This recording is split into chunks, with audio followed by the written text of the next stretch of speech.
Welcome back to Protecting and Preserving Wealth. I'm John Gay. I'm joined by Bruce Hosler and Jason Hosler of Hosler Wealth Management. Gentlemen, always a pleasure to be with you. It's a pleasure, John. Good morning, John.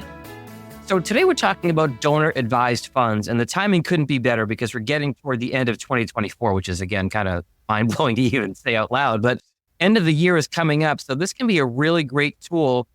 Bruce, I know you're all about moving to tax-free. This could be a really great tool in that tool belt. It is a fantastic tool for those listeners that are charitably inclined with some or portion of their money. And we love donor advised funds, right, Jason? We really do. They're a versatile tool. I think people should know about them and be able to take advantage of them before the end of the year. So what are they? So donor advised fund is a charitable account that is set up to allow the gifting of highly appreciated assets. So if you just think about it, let's just say that you have a rental property, you've had it for a lot of years, you want to leave a lot of money to your alma mater or to your church or something like that. Perhaps it might even be art, or maybe in our case, because we're financial advisors, you have a very large stock position. Perhaps you have Apple stock in your brokerage account. Not IRA account, but a brokerage account. Mm-hmm. If you were to sell it, you would pay a big capital gain. We can take a portion of that stock and roll it over, convert it over into a donor advised fund, and you can get the fair market value of that stock. Even though you only paid a portion of that and it's what you invested, you get the deduction on the full appreciated value of that Apple stock, and that can be your deduction. And so that can help you over the next 4 or 5 years when you perhaps would not be able to write off as much as you could on itemized deductions. Now your charitable deductions are much higher that first year, and we can use that to offset Roth conversions. We can do all kinds of fancy planning with it. It's a great vehicle, but most importantly for a lot of clients is they don't want to make a big donation and then have to give it to one charity in 1 year. So now they can make a bigger donation of a highly appreciated asset and spread it out among a bunch of charities over many years. In fact, they can even leave this to their children. Jason, talk about that, the ability to let your children continue to be advisors. Yeah, so let's go through that whole process of how they work. So you've got that highly appreciated asset, and you donate that into your donor advised fund, 501c3 provider. Once it's inside there, that asset could be diversified. There's no taxes on any of the transactions that happen inside that donor advised fund. Or you could continue to hold on to that asset, say if it was a rental property or a stock that you really liked. Now, in that year that you have donated to your donor advised fund, you get a deduction for that full value, fair market value of the asset that you contributed.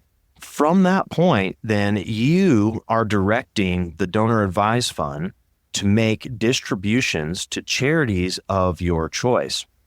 You can do that on an annual basis. You can do it whenever you like.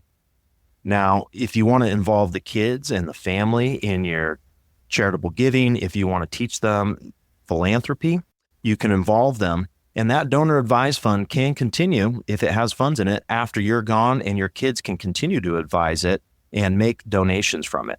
One of the reasons that I wanted to talk about donor advised funds today is we're coming up on the end of the year, and this is one of the ways that clients can make a big charitable gift this year and offset ordinary other income. Now, one of the ways that clients have ordinary income is if they're following the advice in my book of moving to tax-free and they're trying to make a big Roth conversion.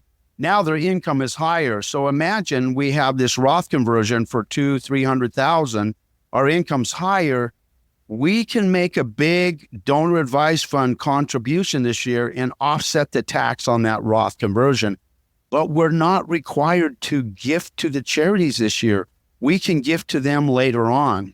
That's huge, because I know that can be a deterrent almost to do a Roth conversion, because you're worried about it bumping you into their tax bracket. You're worrying about paying the taxes on the money that you convert. To have this tool to offset that, it can be quite powerful.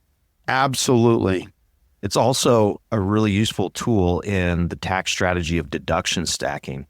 So when we're doing Roth conversions for clients, and a client wants to do a large Roth conversion in 24 or 25 before we lose the Tax Cuts and Jobs Act, we can look at options for stacking deductions. This is a great tool to be able to bump those itemized deductions up. You can leave investments like stocks or real estate, whatever, growing, and then you can give away from that. Now, when you give the real estate to the donor advised fund, they're probably going to sell it and you're going to have to then invest that. But if you have Apple, Eli Lilly, something like that, you can continue to have us as your financial advisor, manage that for growth and allow you to have more charitable gifting in future years. It's a fantastic tool if you're charitably inclined and you have charities that you love.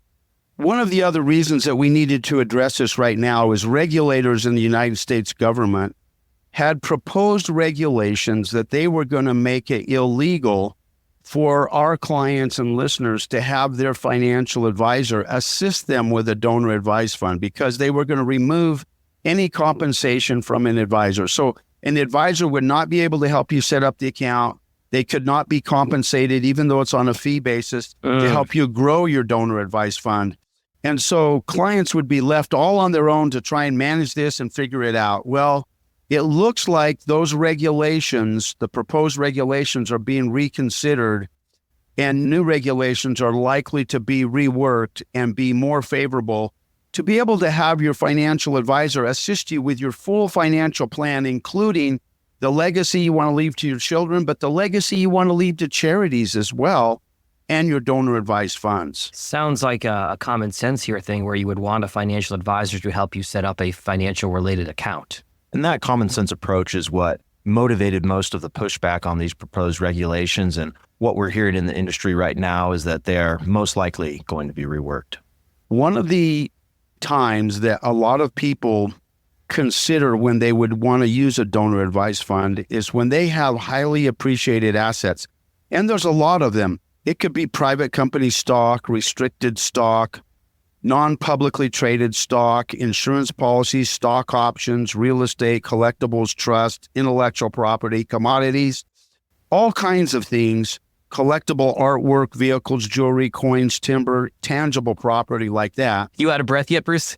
I tell you, all of these types of appreciated assets can be used to donate to a donor advised fund. And so clients, as long as they know that those options are out there, it provides a much wider selection for them to be charitably inclined. The ability to be able to give over many years, but take that deduction all in 1 year is really useful. Many of the charities that we work with have a capital base that they then draw off of to support their charitable needs in any given year. You could, as a family, look at it that way, where you donate to your donor advised fund, and then every year you're letting that growth in there continue to give to the charities that you care about. And it can be a long-term planning tool to be able to fulfill your charitable desires. And if you're philanthropically inclined, most families want to pass that character trait on to their children. Yeah. And they want them to share in seeing the good that the charities that they know and love are supported, and they can see the good that they do in the communities. It's a fantastic way for families to come together with this value of charitable giving. I'm glad you brought that point up, Bruce, because this is about more than just money and taxes. This is, there's a lot bigger picture here too. Yes. And, you know, a lot of our clients are retired. And so as you retire, perhaps you're not giving so much money, you're more giving your time and volunteering, but charities still need money to operate. And one of the beauties of this is that you can take something where we would have paid a capital gain on it, and you can give it to the charity, and you avoid the capital gain and you get the big deduction. It's a twofer. Yeah. It's a two tax benefit. You avoid the capital gain and you get the big itemized deduction. There's not a lot of places in the tax code where they give you a twofer. Yeah, it's true. This is a tool that is very valuable for all the reasons the two of you have just outlined over the last, 10 minutes or so. I know that the end of the year is coming up. I know a lot of folks have questions, whether it's related to a donor advised fund or anything related to their tax strategy, their financial strategy. as we get set to roll the calendar to 2025. Bruce, Jason, if folks listening want to talk to you and the team at Hosler Wealth Management, how do they best find you? Hey, they can reach us easily at the website, hoslerwm.com, HOSLERWM.com, or they can reach us in Prescott at 928-778-7666, or in Scottsdale at 480-994-7342. Really important stuff, guys. We'll talk again soon. Thank you, John. Thanks, John. Securities and advisory services offered through Commonwealth Financial Network, member FINRA SIPC, a registered investment advisor. Forward-looking commentary should not be misconstrued as investment or financial advice. The advisor associated with this podcast is not monitored for comments, and any comments should be given directly to the office at the contact information specified. Any tax advice contained in this communication, including any attachments, is not intended or written to be used and cannot be used for the purpose of 1. Avoiding federal or state tax penalties, or 2. Promoting, marketing, or recommended to another party any transaction or matter addressed herein. The accuracy, completeness, and timeliness of the information contained in this podcast cannot be guaranteed.